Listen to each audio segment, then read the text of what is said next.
Hello everyone, this is Prabhat Gupta. Today we will discuss motion under gravity.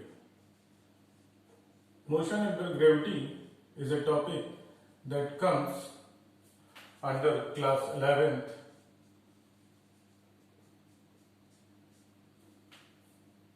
Motion in a plane. या फिर हम इसे motion in straight line में भी study कर सकते हैं.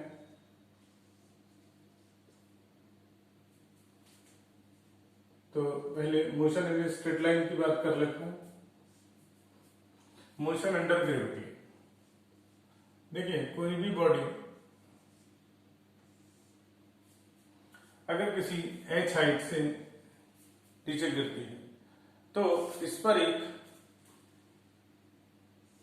फोर्स लगता है, that is weight of the body. अगर ये फ्री फॉल कर रही है तो इसका मतलब इसकी इनिशियल वेलोसिटी 0 है. This height is h. Okay, and weight of the body always remains constant. Hence we can say that when a body goes downwards, then a acceleration is always acting on this body and its velocity is increasing. That's why we can take a is equals to plus g, और इसकी value fix रहती है 9.8 metre per second square.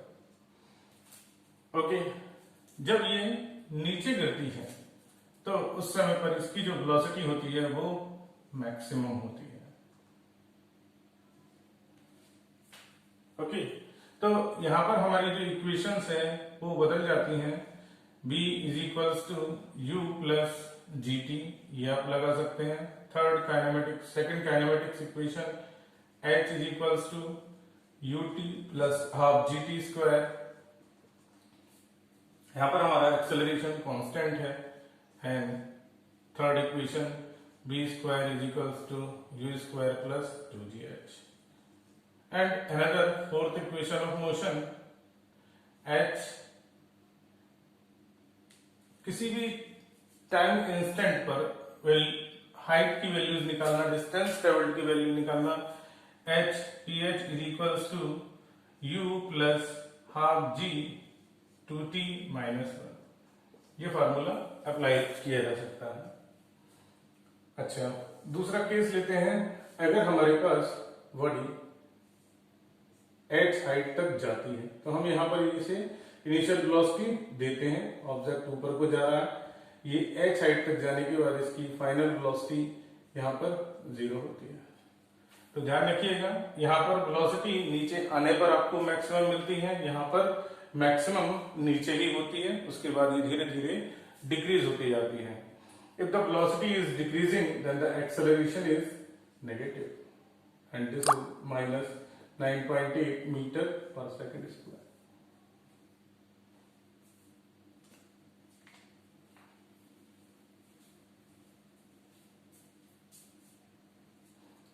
Okay. Now the equations will be b is equals to u minus gt. Second, h is equals to ut minus half gt square. Third, b square is equals to u square minus 2gh. Fourth, HTH is equals to u minus half g 2t minus 1.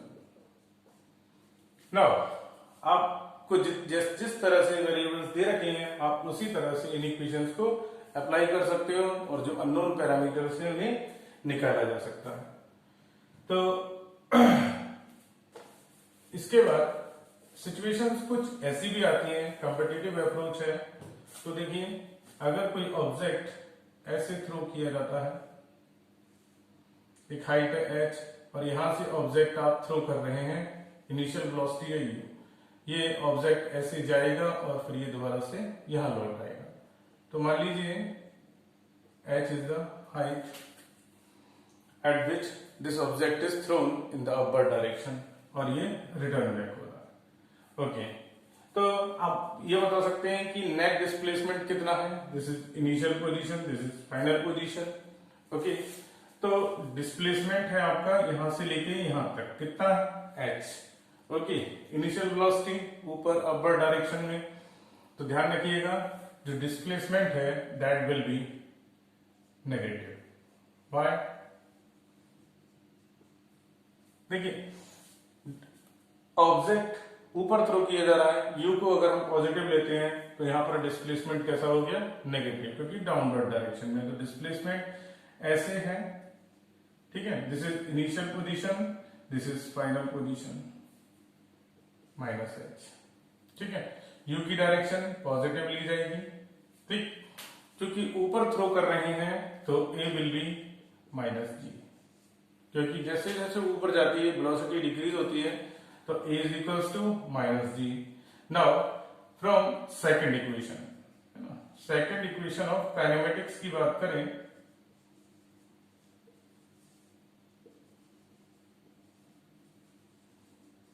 तो हमारे पास second equation हो जाएगी अब आपकी। देखिए, equation थी h is equals to ut minus half g t square, तो h is replaced by minus h, बाकी सब कुछ सेम रहेगा, ut minus half g t square.